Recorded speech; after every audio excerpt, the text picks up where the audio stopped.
3 years of dedication meant nothing compared to 8 weeks of being the CEO's niece. I sat there, in my navy blue suit, watching them applaud for that. 10:01 a.m., 18th floor conference room. The champagne in my hand hadn't been touched. The ice had already melted, just like the feeling inside me, slipping away bit by bit. Walter Kingsley, the company's CEO, and my father-in-law, raised his glass. I'm pleased to announce that the new regional director position will go to Miss Elena Monroe. And just like that, everyone started clapping, enthusiastically, in unison, as if they truly believed it was a brilliant decision. I sat frozen. My hand rested on the table, my fingernails scraping lightly against the wood, as if keeping myself from slamming my palm down and standing up. I had been here for 3 years. No maternity leave, no sick days, no vacation. I built this department from 12 people to 47. And Elena, 8 weeks. 8 weeks. I looked down at my fingers, tightening around the glass. A white mark pressed into my skin. But the coldest thing in that room wasn't the drink. It was Walter's eyes. When he looked at me, he looked away. Brielle has been such a great mentor to Elena, and I trust she will continue to support our new director, just as she always has. That sentence felt like a pat on the shoulder full of pity, and also like a slap in the face.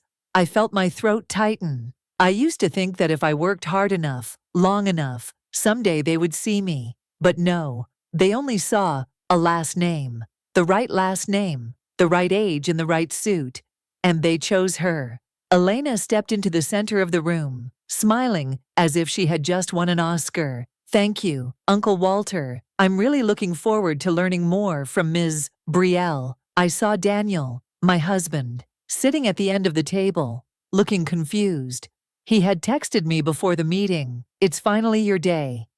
He didn't know. His father had just turned that day into my humiliation. When the meeting ended, I stood up, back straight, lips pressed tight. Walter walked over and placed a hand on my shoulder, as if nothing had happened. "Brielle, this is about strategy. Elena is younger. The investors will like that image." I said nothing. I used to think I was part of this family, but today, I realized I was just a shadow in a family portrait, cropped to fit better on the screen. I walked into the hallway, my heels striking the cold stone floor. Every step was the same question echoing in my head.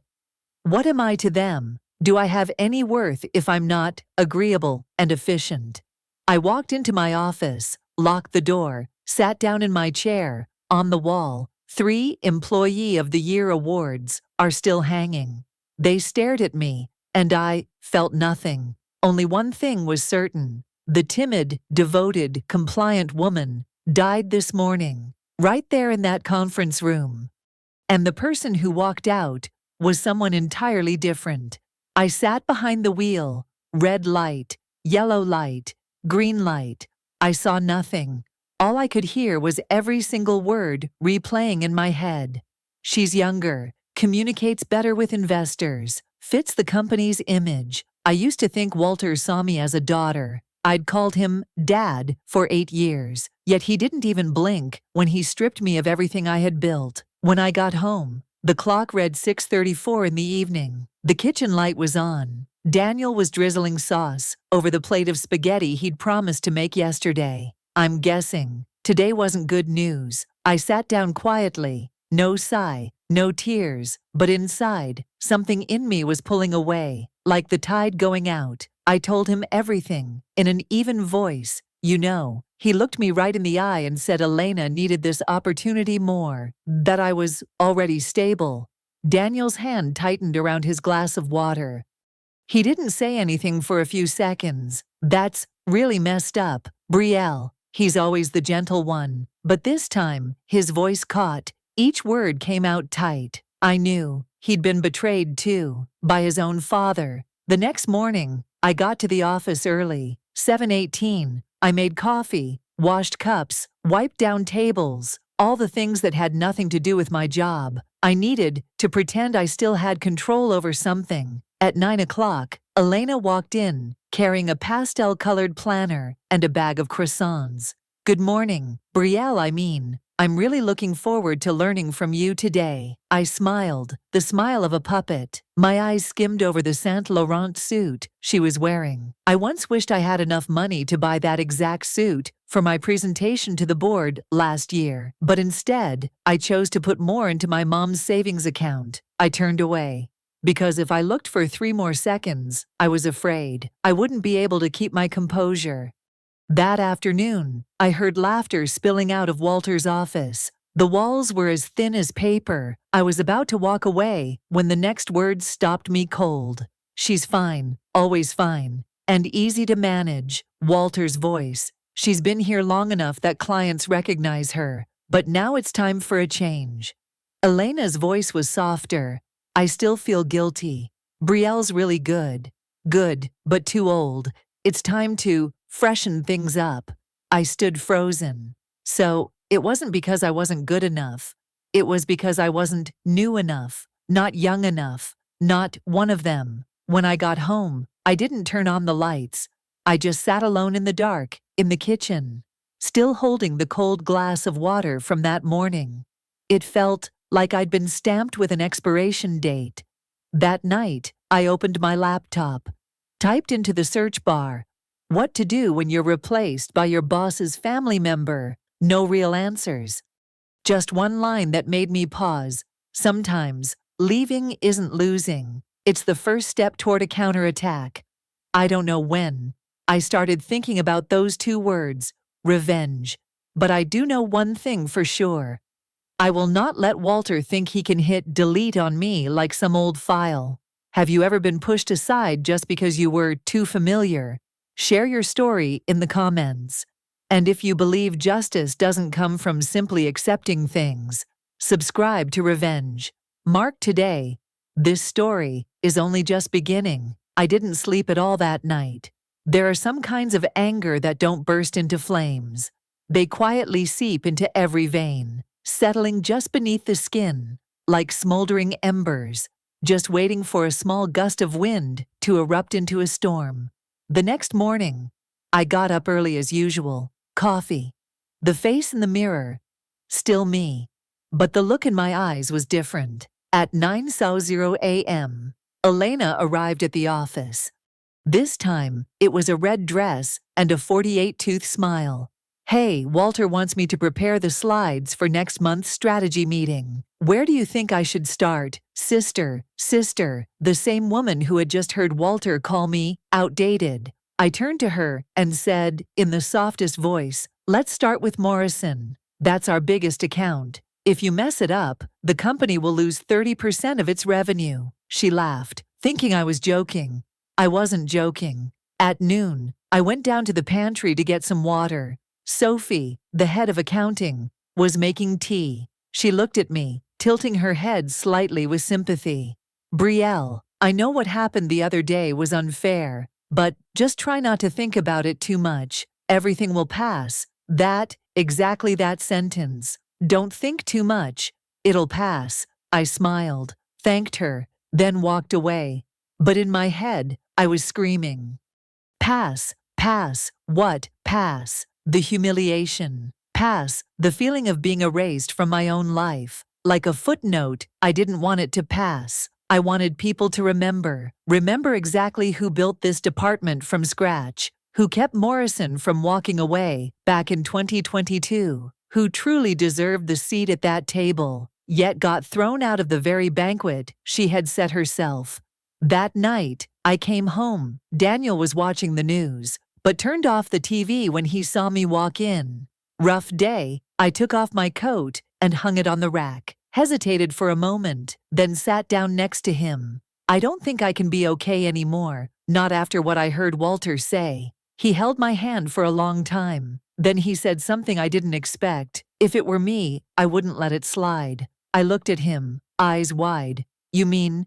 I used to think keeping the peace was the best way to keep things from falling apart. But if what you're holding on to is injustice, then you have every right to break it apart. I looked down at my hands, quiet, steady. For the first time in years, I thought, Maybe I shouldn't stay silent any longer. That night, I opened my laptop, not to look for a new job, not to write an email. I pulled up every single client file I had ever managed, every note, every thank you message, every crisis I had extinguished before it had a chance to spread. They thought I was replaceable. Fine. Let me show them what happens when they underestimate the woman who's been silent for 3 years. A message from Daniel popped up on my screen. I believe in you, no matter what you do next. I stared at those words. Then I hit print.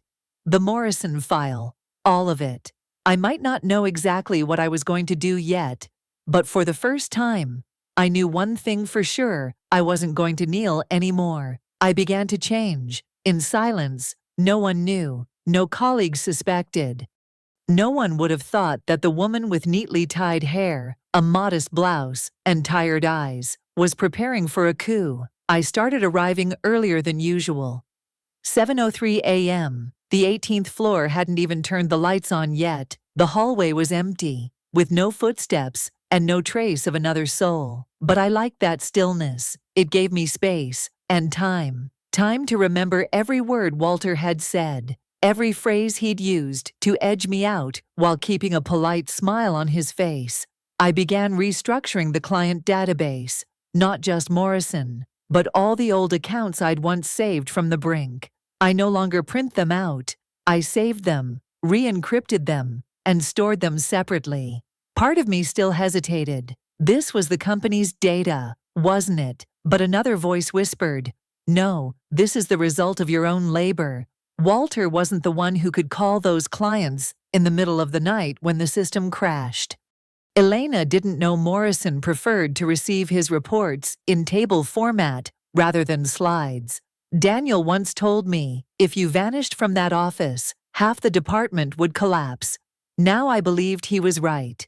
I began changing myself, quietly, without flash or drama. I changed my hairstyle to softer, sharper. I threw out those faded blouses I'd kept just because they were still wearable. I invested in myself, not to prove anything to Walter, but to remind myself I deserved to be seen. At lunchtime, I no longer ate at my desk.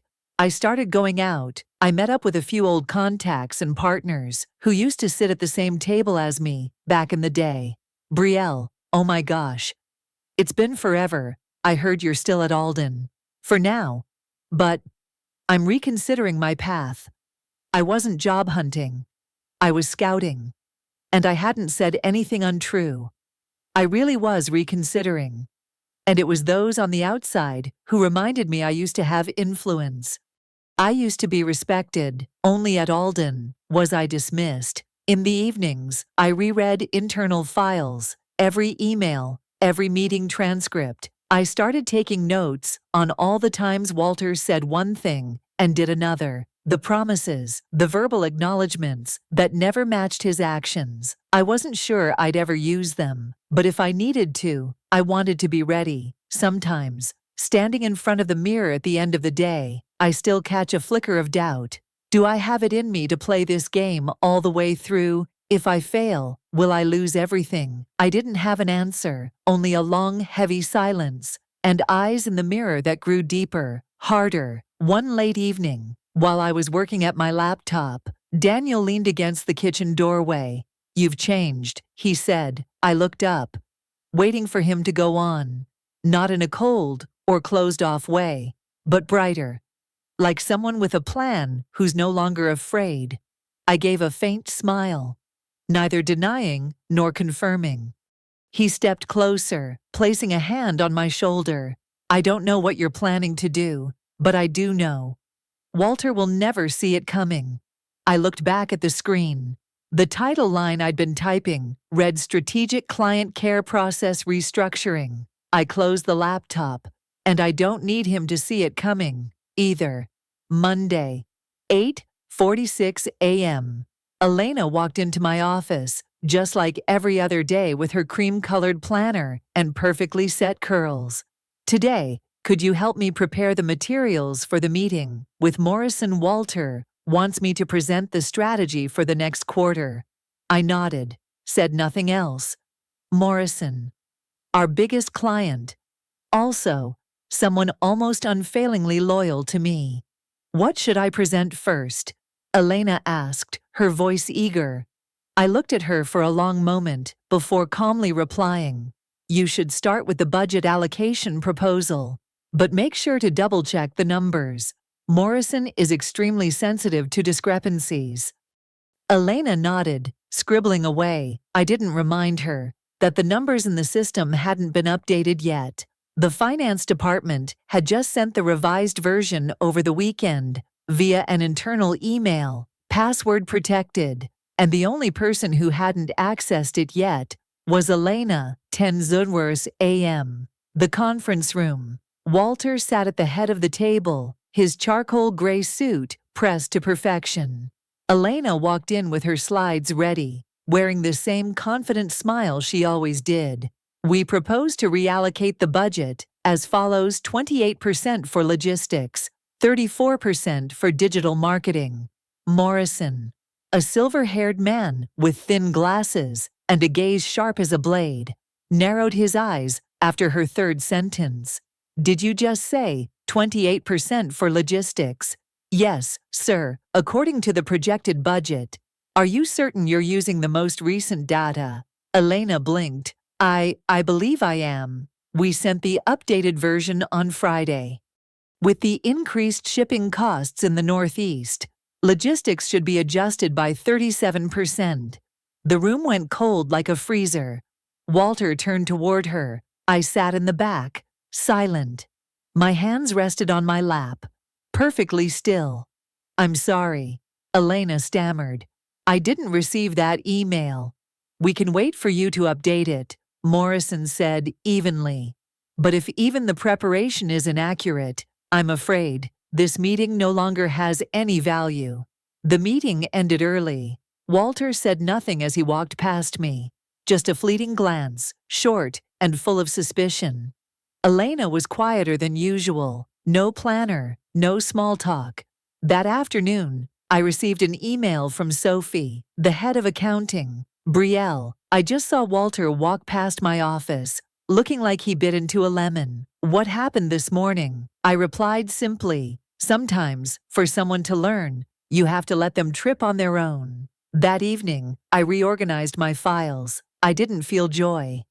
I didn't dance in victory. I just felt steady, not because Elena had made a mistake, but because I knew for the first time in months I had my hands back on the reins. I wasn't steering the car, but my hand was on the wheel. At the time, I didn't know. Just a few days later, Walter would call an unscheduled meeting, and this time, I wouldn't be support. I'd be the one holding the knife while they thought I was holding a spoon. Walter Kingsley was not the kind of man you could easily overturn, but he absolutely hated the feeling of not having control over every single piece on the board. And that morning, when he stepped out of the Morrison meeting room with a pale face, he knew something was wrong, not just because Elena had gotten the numbers wrong, but because someone had let it happen. 3 days later, I received an urgent meeting request from the executive office. Subject: Review of Regional Operations Team Restructuring.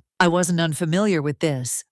And I wasn't surprised when I sat down at the table and saw Walter looking at me with an expression that no longer carried the politeness it once did. Brielle, he said, his tone calm but cutting. I want you to move to the technical support department for 3 weeks. Just temporary.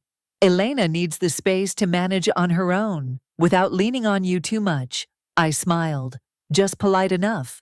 Just sarcastic enough. I understand. But who will handle the logistics issues with Morrison and Griffin during that time? Walter lifted his hand, the familiar gesture he used when he wanted to look like he was in control. Elena will. She needs to learn how to take responsibility.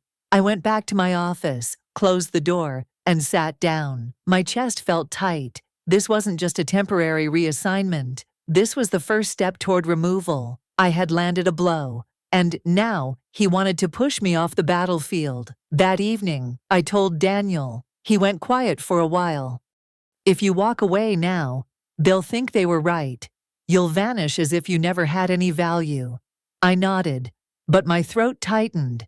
But if I stay, and my plan gets exposed, it won't. He cut me off. Because you don't have to do anything careless. I began to change my approach. I wasn't attacking anymore. I was watching, listening, and every time Elena stumbled with Morrison, I was still there, but only as a shadow. Brielle, I can't remember what time I rescheduled the meeting for. Elena, you have a planner, check it yourself. One afternoon, I saw Sophie walking quickly toward me in the parking lot. Walter is checking the access logs for old documents, and I think he's had the IT department trace the IP addresses of every machine that's accessed the system in the last 3 months. I stood still. The blood in my body went cold. Thank you, I said, my voice steady. But inside, a growing fear was spreading. If Walter traced it back to me, if he could prove I had deliberately set Elena up to fail, I could be fired. Worse, I could lose all the reputation I had built. That night, I didn't sleep. I sat and went over every single email, every single action I'd taken. I was careful, very careful, but I was still human. And in this game of chess, one wrong move could shatter the entire board. I couldn't retreat. I couldn't collapse halfway through. And I couldn't let Walter hold the upper hand. I needed a new move. I needed to make him believe he was still in control. The next day, I sent Elena a short email. Attached is a list of clients likely to pull their contracts. You should review it carefully before Thursday's meeting. If you need my help, I'll be in the technical office. I didn't attach the real file, just an empty template. But I knew Elena would forward it to Walter to prove she was doing well. And Walter, in his illusion of control, would open it and find nothing. Sometimes, the scariest thing isn't losing control. It's believing you still have it. If you've ever been in a position where someone tried to squeeze you out, strike back, and erase you from the game, remember this silence does not mean weakness. And if you're quietly rising again, subscribe to Revenge. Mark because you're not alone on your journey to reclaim yourself. Gavin Hunt called me at 3:47 in the afternoon. I was in the technical office, the kind of place no one really paid attention to, because they assumed it was just machines and people who weren't sharp enough to play office politics. Brielle, he said, the moment I picked up.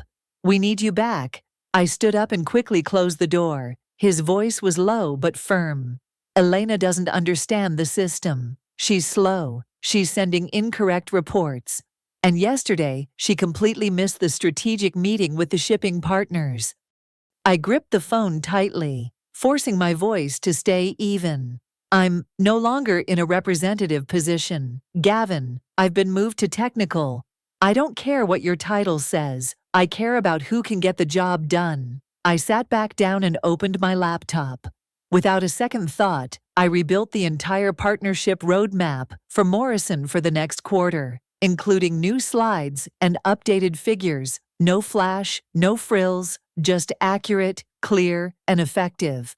The way I'd always done it. In the opening slide, I added just one line. Even though I no longer hold an official position, I'm still here to make sure you and your team are not left behind. I sent it off. No word to Walter. No mention of Elena. The next afternoon, at 4:12, the fax machine in the hallway whirred to life.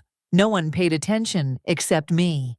The page slid out, stamped with Morrison Industries logo in the upper left corner, and one simple sentence: from today forward, all communications regarding the project will go through Brielle Matthews only. I held the fax in my hands, standing still. The people passing by had no idea. That single sheet of paper was as heavy as a sledgehammer, pounding against the wall Walter had been trying to build around me. Now it was their turn to start talking. Walter summoned me to the 19th floor of the executive offices, where the ceilings were high and the leather chairs thick, as if power lived in height and cushioning. I stepped in. He didn't offer me a seat. You contacted the client without authorization. I didn't contact them first. Morrison called me. and you decided to take over coordination without reporting to your superior. I handled a risk that the current project lead had let slip through the cracks. Walter took a step forward, one hand on the desk, half leaning, half applying pressure. You're pushing yourself out, Brielle. I looked straight at him. No, you've been trying to push me out. I'm just standing my ground. Silence, a thick, heavy pause, as if the entire room was holding its breath. Who do you think you are? He growled. I'm the person you once promised to promote, the one who kept this department alive for 3 years, and the only person Morrison still trusts. I turned and opened the door. Before leaving, I added quietly, but loud enough for him to hear, that's not power, Walter, that's credibility, and I don't need a title to have it. I didn't know what Walter was going to do next. I only knew he wouldn't sit still, and I wasn't expecting him to, because now I wasn't fighting to keep my seat. I was fighting to take my name back. Monday, 9:02 a.m. I was in a meeting with the technical department when I received a message from Sophie.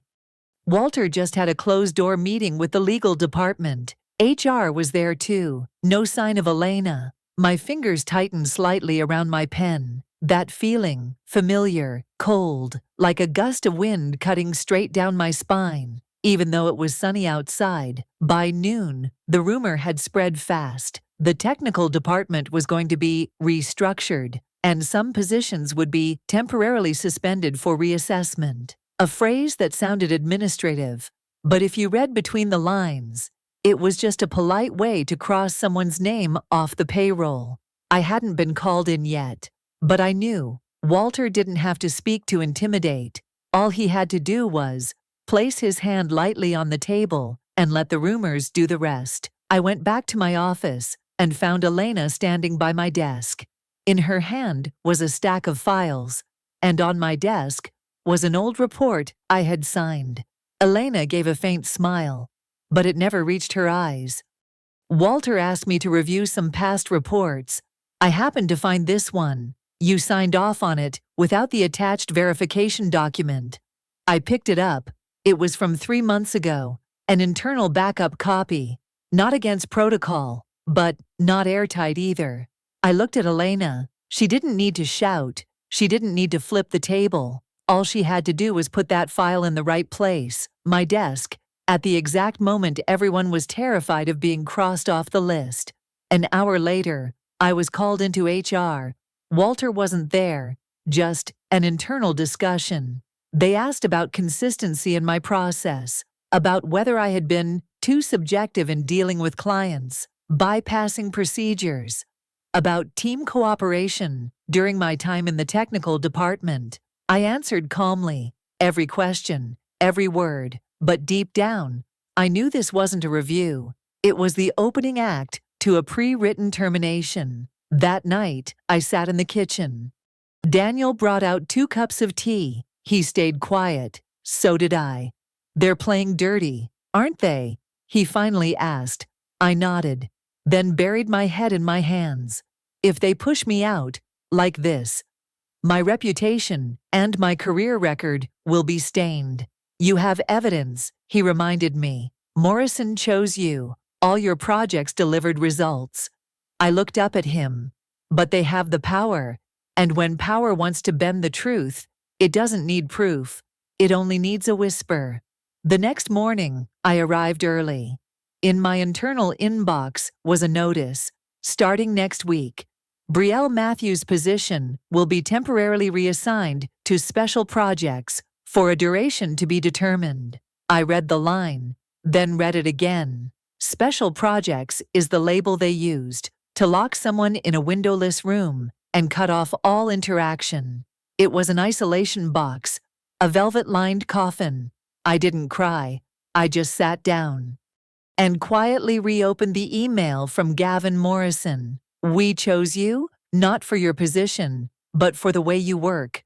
I read every word, then opened another file, a list of everything I had done over the past 3 years.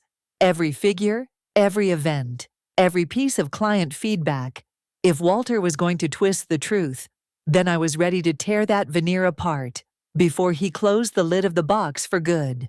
My new office was on the very lowest floor. No windows, no nameplate, no meeting schedules, no reminders, just a desk, an old computer, and a swivel chair with a broken armrest. I set my bag down and sat in the chair. It gave a small, creaky, dry, and awkward sound, like the mood I was in. No one had told me I'd been demoted. No one had told me I was still in my old position, either. They called it assisting with a special project. But there was no project, no deadline, no one needed me. The only thing left was silence. A heavy silence that swallowed the sound of my footsteps every time I walked down the familiar hallway, where no one even bothered to look up and say hello anymore. I checked my inbox, empty, no messages, no replies, no emails from Elena, Walter, or anyone from my old team. I started to wonder if I disappeared tomorrow, would anyone even notice? I sat there for hours, not knowing where to start. Every file I sent was ignored. Every attempt to ask for input was answered with a cold, steel, seen. At one point, I pulled a small USB drive from my pocket. It held everything: projects, documents, meeting notes, client feedback, enough to protect myself if I had to. I turned it over in my hand, again and again. Is it worth it? I asked myself. Would exposing all this save me or destroy the last shred of my reputation? By late afternoon, I walked home. No bus, no podcast. Just the sound of the wind and my shoes striking the damp pavement of a city that suddenly felt like the most unfamiliar place in the world. A few weeks ago, I was still the client favorite, still invited to the top floor meetings on the 19th, still a name mentioned in every strategic project. Now, no one asked what I needed. No one seemed to notice I was drifting away. I got home at 7:20 that evening. Daniel was washing dishes. He didn't say anything, just set down 2 mugs of hot tea. I sat at the table, my eyes fixed on the wooden surface. The faint scratches I used to hate now felt oddly comforting. You could stop, he said softly. Stop, I asked, without looking up. Not quit, just stop. For a day, for an evening, for a breath. I didn't answer, but the tears fell anyway, one by one, into my open palm. If you feel like you're losing, then feel it, he said, placing his hand over mine. But remember, the real loser is the one who walks away before the end. That night, I lay awake. No more crying, no writing, just staring at the ceiling and remembering Morrison's eyes, Gavin's words, the short email he sent when everyone else stayed silent. Brielle, if you need anything, call me. I still owe you a coffee. One sentence. One person was the only one who still believed I wasn't finished. I exhaled slowly, not out of relief, just to keep my chest from exploding. Tomorrow, I don't know what I'll do, but I do know I'm not dead yet. I'm just stepping back to see the whole picture before I draw the final stroke. The next morning, I woke up before my alarm. No dreams, no haze, just a quiet emptiness resting between my shoulders. I stepped out of bed as if I were relearning how to walk. Each step felt heavy, but it had direction. On the kitchen table, Daniel had left a handwritten note, the kind of slanted handwriting he only used when he was being truly serious. If today you choose to stand up, don't do it because you feel you have to prove something to anyone. Do it because you've always been worthy. I brushed my fingers lightly over those words, and I realized my hands weren't trembling anymore. 9:13 a.m. I opened my work email. A message from Gavin Hunt. No subject line, no fluff. You okay? 2 words, 1 question mark. But to me at that moment, it felt like someone had just unlatched the door to a room that had been sealed shut for far too long. I typed a few lines, then deleted them. In the end, I replied with just 1 word, not yet. Gavin replied 2 minutes later. This afternoon, our usual place. 3:03 p.m. I walked into the little coffee shop next to Morrison's building. The familiar smell of espresso wrapped around me like a silent embrace. Gavin was already there, a flat white in hand, his eyes free of judgment. "You don't look okay," he said, half joking, half serious. "I'm done pretending," I said, and sat down. "They're twisting everything. I'm being isolated, and I'm afraid I'm going to disappear." Gavin gave a small nod. "I'm not saying this as a partner. I'm saying it as someone who's been dragged down from a position he built with blood and years of his life." I looked up. Gavin had never shared anything personal before. "I know what it feels like to sit alone in a brightly lit office, hearing footsteps all around you, but no one ever looks your way." A silence hung between us, but it wasn't cold. It was the kind of space that allows the truth to be heard. "I can't save you from the politics they've built," Gavin said, "but I can help you prove one thing: your worth isn't tied to the chair you're sitting in." "What do you mean?" He slid a folder across the table toward me. "We're expanding our West Coast logistics division. I need someone to lead it, someone who actually knows how to coordinate, not someone just wearing the title." I looked at the Morrison Industries logo on the cover. My fingertips traced the edge of the paper. "You're asking me to leave Alden. I'm asking you to choose yourself again." I didn't answer right away. I needed time not to think harder, but to remember who I was. That evening, I went home. I opened every document I had ever kept, not to use against anyone anymore, but so, if I chose to leave, I'd know exactly what was truly mine to take with me. I opened the window, after days of breathing the stale air of that ground floor room. The wind blew in, the smell of late sun, a little dust, a little sting. But this time, I didn't step back. I drew in a deep breath. I was still at Alden. I hadn't made a decision yet, but for the first time in weeks, I wasn't afraid anymore. Not afraid of being erased. Not afraid of being replaced. Not afraid of failing, because I had survived that, and I still had my whole heart left to choose my own path again. If you've ever felt lost in the most familiar room of your life, if you've ever been pushed aside as if you never existed, then this is the moment to remember: you don't need anyone's permission to stand back up. Subscribe to Revenge. Mark if you know what loss feels like, and still choose to start over with your own two hands. I didn't hand in my resignation. I didn't make any announcements. I didn't write a single internal email longer than 2 sentences. I just quietly prepared, because I knew you don't win against a system by trying to destroy it. You win by letting it expose its own rot. For the first 3 days, I didn't touch a single document that could make me look suspicious.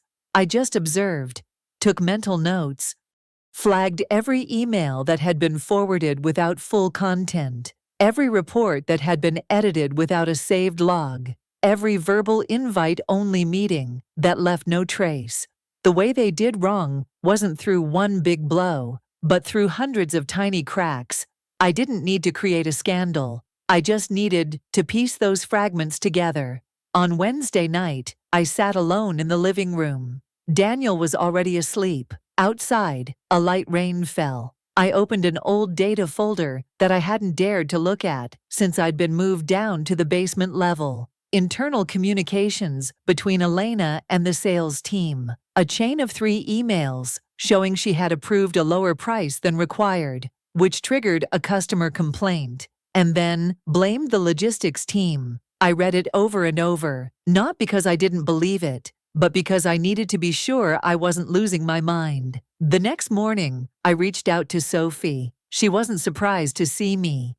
"I knew there'd be a day you'd come," she said, setting her coffee cup down. I laid the printouts in front of her, a spreadsheet of irregular expenses over the past 4 months, budget allocations that never appeared in official meeting records.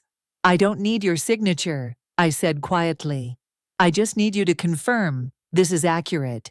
Sophie glanced through it, didn't even blink. "It's accurate," she replied. "The only thing is, I don't think I'm the only one who's noticed." She pushed the folder back to me, said nothing else.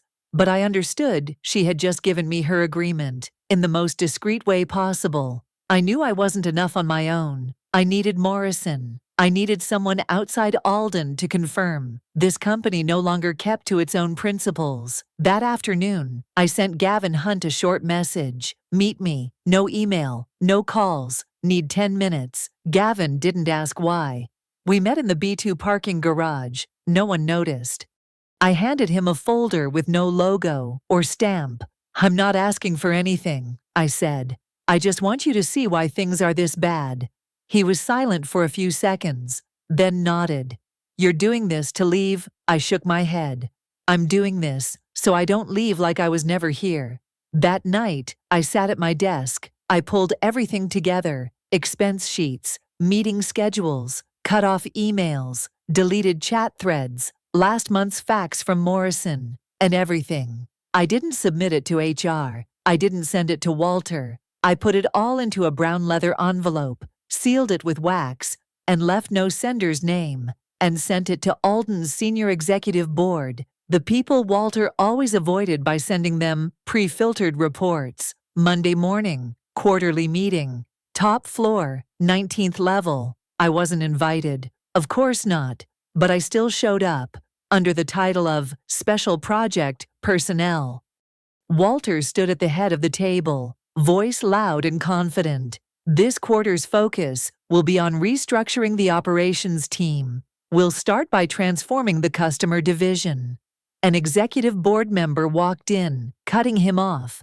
In his hand was a brown leather envelope. His brow was slightly furrowed. Sorry, but this needs to be reviewed immediately. It concerns an internal process under formal complaint. The room went still. Walter's lips tightened. Elena straightened in her chair, and me, I didn't smile. I simply stood. They looked around the room that once belonged to them, and now belonged to the truth. Because people like me, we don't need to tear the building down. We just need to open the window. The 19th floor felt colder than usual that morning. Maybe it was the air conditioning. Or maybe it was the way the air inside the conference room seemed to shrink inch by inch. On the table lay a brown leather envelope, already opened. The documents had spilled across the table, like chess pieces knocked out of their original positions. No one said a word for nearly 5 minutes.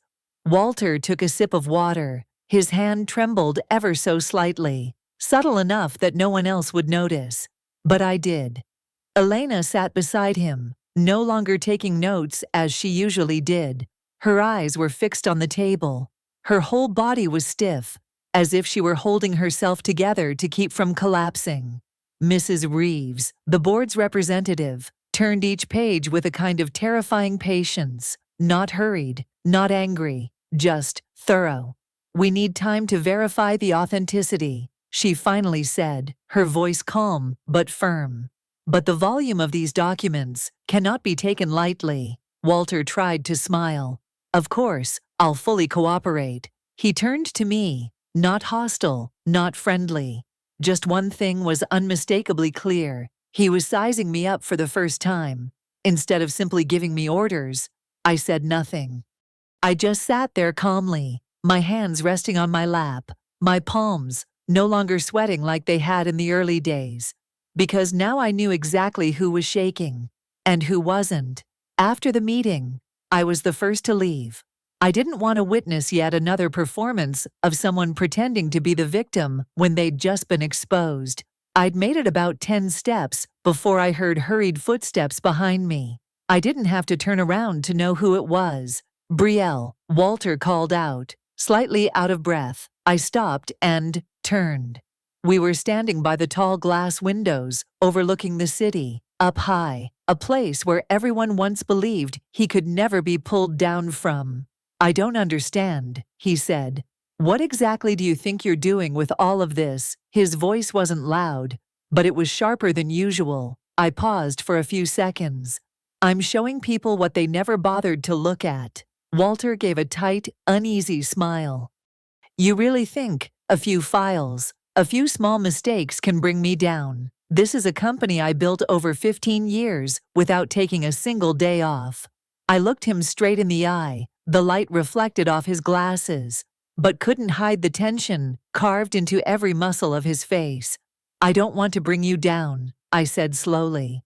"I just want to exist in truth, not erased, not replaced by someone who's simply more appealing to look at." Walter fell silent, and for the first time, I saw him truly look old, not because of his age, but because power had started to slip from his grasp. That afternoon, I returned to my office. No one greeted me, but their looks were no longer pitying. They were curious and cautious. Suddenly, the feeling of being alone wasn't as frightening as it used to be. It became a safe zone, a place where I could stand without having to lean on anyone. Sophie walked by, carrying a box of files. "The board wants a copy of the Q1 financial analysis," she said casually. I told them they should have asked the person who actually does it right in the first place. I didn't respond, just curved my lips enough for her to see I'm still here. That evening, Daniel was cooking dinner when I opened the window. Cold air rushed in, carrying something like quiet, but not surrender. "You did it, didn't you?" he asked, without turning around. I just said what they've been trying to hide. He didn't ask anything else, and I no longer needed anyone to validate that I was right. Tomorrow, the board will meet privately with Walter. Elena would have to answer for all the misguided decisions that had been dumped on me. And me, I'd be sitting in that little office, my hand wrapped around a cup of cold coffee, knowing this: sometimes justice doesn't arrive with the bang of a gavel. It comes from the fact that you're still sitting there, even after someone tried to push you out of the room. 8:56 a.m. I stood in front of the conference room door, my hands steady, my breathing even. Inside were the executive board members, Walter, Elena, the very people who had once voted in absentia when I needed just one voice to defend me. And the truth was neatly contained in the file I had left on the table last week. The door opened. A coordinator invited me in. I nodded and walked inside. No one said a word. Walter sat at the head of the table, his face unnervingly calm. Elena sat at an angle, her eyes avoiding everyone. I didn't look at them. I looked at the empty chair between two board members, then sat down, leaned back, placed both hands on my lap. No hesitation. "Thank you for being here," Mrs. Reeves began. Her voice was always slow, clear, with no unnecessary words. "Today, we need to hear the final, direct feedback from those involved. And if there is anything that needs to be said, this is the time." The room remained still. Then Walter spoke. I never thought I'd be confronted like this. Not after all these years of service. He glanced in my direction, not hostile, but without masking his disdain. "You think a few minor management mistakes are enough to erase an entire career," I replied, my tone even. "I don't believe those mistakes erase anyone. They just expose the true nature of what's always been there." Walter let out a short, hollow laugh. "You planned this from the start, planted people, built your evidence, played the victim to the very last minute. And you think that makes you some kind of hero?" I looked him straight in the eye. My voice didn't need to be loud or sharp, just clear enough for the entire room to hear. "I don't need to be a hero. I just need to make sure I'm not the one who quietly accepts it." Silence again. But this time, it was the silence of people starting to realize Walter no longer controlled the air in the room. Mrs. Reeves gestured to the board. A man with salt and pepper hair stood. "We've reviewed the matter. The violations in budget approval procedures, client complaint handling, and internal reassignments all exceed the warning threshold. And we have reached a unanimous decision. Mr. Kingsley will be temporarily suspended from his position, pending further investigation. All decisions related to personnel and clients will be transferred to the interim control of the executive board." Walter said nothing. No protest. No chest thumping. He simply lifted his glass of water and took a sip. That's how people who once held power meet defeat. They don't cry. They don't pound the table. They simply have nothing left to hold on to. I rose to my feet, unhurried. The feeling wasn't triumph. It wasn't a victory. It was released. I had kept myself together long enough. Now, I didn't need to anymore. On my way out of the room, I found Elena standing in the hallway. She looked at me, neither denying nor pretending. I didn't think things would turn out like this, she whispered. I nodded. No blame, no forgiveness, just acceptance. The scary thing isn't being wrong. It's choosing to stay silent when you know you're wrong. Elena turned away, and I kept walking. That afternoon, I returned to my office. No one offered congratulations. No one avoided me either. There was only one small change. No one called me the one from the special department anymore, just Brielle. And that was enough. Kong Jan, Matan Han, Tin Trong, Kon Jian. Chat GPT John Noi. Friday, 4 o'clock in the afternoon. Walter Kingsley walked out of the Alden building carrying an old leather bag. No farewell letter, no applause, no one seeing him off, only the sound of the glass door closing behind him. As cold as the truth itself. No more excuses. No more authority. And no one left pretending to respect him. I knew he had signed his resignation from the board the night before. No internal announcement, no explanation. The morning bulletin contained only a single, plain line. Walter Kingsley will be on unpaid leave for an indefinite period due to personal reasons. Personal reasons. So corporate sounding, so harmless on the surface. No one mentioned his name the entire day. And that silence itself was the heaviest indictment. Elena didn't resign. She requested a transfer to the Content Development Department, withdrawing from all client projects. I didn't see her in the hallways again, nor any more polite nods in passing. Only Sophie's comment. She's quiet. Seems like she's trying to find herself again. I didn't wish for her to fall apart. I only hoped that this time Elena would learn not to turn her back when the truth needs a voice. And me, no new title, no honorary award. No one invited me to join the board. No grand gates of glory swung open. But no one dared call me assistant anymore. I had my name, my choices, my voice. And for the first time in 3 years, I had the right to say no without feeling guilty. That evening, I sat at the dinner table with Daniel. We didn't say much. I just sighed. I'm not sure I really won, in the true sense of the word. He placed a piece of toasted bread on my plate. His voice was low but warm. Winning isn't always about knocking someone down. Sometimes, it's about standing up without losing yourself. I took a bite. No tears fell, but my heart softened. Monday morning, I arrived early at the office, carrying a blank notebook. I walked down the hallway, which used to make me feel lost, stopped in front of the 12th floor conference room, where I once sat under scrutinizing eyes. Then stood for a long moment by the old fax machine, where I had received the Morrison contract, the one that redrew the survival line. Everything was still in its place, only I had changed. The email came in at 10:41 from the board. A single line. Thank you for your honesty. The choice to stay or move forward is yours. No flowery words, but the first, clear, unmistakable recognition I'd received. By noon, Sophie brought me a small USB stick.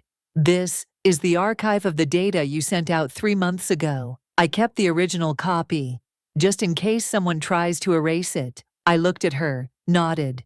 Thank you for trusting me. It's not just trust, it's because, thanks to you, I learned I shouldn't stay silent either. I held the USB. It was light, but it made my heart heavy for a moment. Not out of regret, but because I couldn't go back in time to warn my past self sooner. That afternoon, I stood by the 14th floor window. The same spot where I once looked down, wondering if I was worth anything. Now I knew I was, and I didn't need anyone's confirmation anymore. By the end of the day, Gavin from Morrison called Brielle. I have good news, but I guess you already know. I just hope it's the kind of news where someone learned their lesson. He chuckled. You don't have to teach any more lessons. Everyone's got it now. I hung up, leaned back in my chair. No applause, no spotlight. Just a woman who stood her ground, who didn't let herself break, who didn't lose her humanity in the heat of her anger. A week after the day I stood by the window on the 14th floor, I left Alden. Not because I was pushed out, but because I chose to walk away before I disappeared again in a game someone else had set in motion. I didn't sign the executive board contract. I didn't fight for the hot seat Walter had left behind. I didn't turn around looking for approving glances. I simply cleared my desk, neatly, without rush. Inside a plain white envelope, I left a note: "Don't let those who know how to sacrifice become the ones easiest to replace." No one mentioned my name in the internal bulletin that day, but it didn't matter, because this time, I left without bitterness, without tears, and with something I had never had before: peace. Daniel was waiting for me in the lobby. He didn't ask a thing. He just opened the car door, waited for me to get in, then held my hand tightly, as if the slightest slip, and I might vanish. I leaned back in the seat, closed my eyes. It felt like I had just returned from a long war, filled with blood and wind, but alive. 2 weeks later, I received an invitation from a tech logistics startup in Portland. They didn't ask me, "Why did you leave your old position?" They only asked, "What would you want to build?" If you had full control to choose how. For the first time, no one wanted me to restore an old system. They wanted me to build something on my own. I flew to Portland on a late autumn afternoon. No promises, just to listen.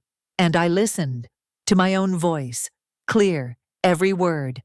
I'm not here to repeat the past. I'm here to create something clean, untouched. Marcus, the young CEO, stayed quiet for a few seconds, then nodded. "We don't hire history, we hire the future." I accepted the job, not fancy, not glamorous, but mine, written in my own handwriting, not pre-printed for me. I rented a small apartment with white walls and a window facing the river, not luxurious, but bright. Bright in the truest sense. Morning sunlight spilling onto the corner of a wooden desk, where I placed my laptop, a cup of tea, and a pot of quiet purple lavender. I didn't need more than that. On my first morning at the new job, I wore a white shirt, my hair tied low, no red lipstick, no designer bag, just me, unfiltered, no edits, no hiding the scars. The elevator doors opened. A young employee bowed slightly in greeting. "You're the new head of strategy, right? I'm really looking forward to learning from you." I smiled, light as a breeze. I'm also learning myself again.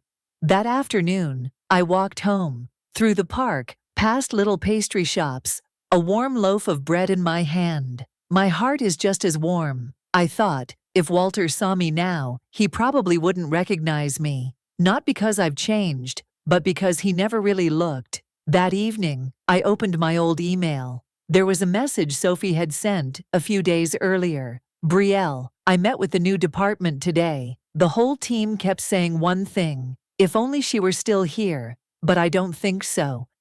I think it's good she chose to walk away and live fully from that point on." I read it, and for the first time, I smiled without feeling anything stuck in my throat. I took out the blank notebook I'd carried when I left Alden. On the very first page, I wrote in purple ink, "I don't need to prove I'm better than anyone. I only need to live true to the values I had." To hurt so much to realize, on the bookshelf, I placed a single frame, not an award, not a certificate, just a photograph of me smiling, in the very place where I once thought I had lost everything. The light in that photograph is real. No filters, no edits. It comes from something simple I forgave, and I chose to live. I know. There are stories that simply cannot be told in a flat, even voice. They need the pain. They need the silence. They need someone who was once looked down on to rise up and say, "I'm done putting up with this." If you've ever been Brielle, or stayed silent like Sophie, if you know the feeling of being pushed aside, despite giving your all, then this story is for you. Comment below. What was the moment that made you want to jump to your feet in sheer emotion? Share this video with someone who needs a reminder. Your worth does not come from a title, but from the way you refuse to abandon yourself. And if you want to keep walking alongside those who rise again after betrayal, subscribe to Revenge. Mark today, because justice doesn't always come from a courtroom. Sometimes it comes from awakening.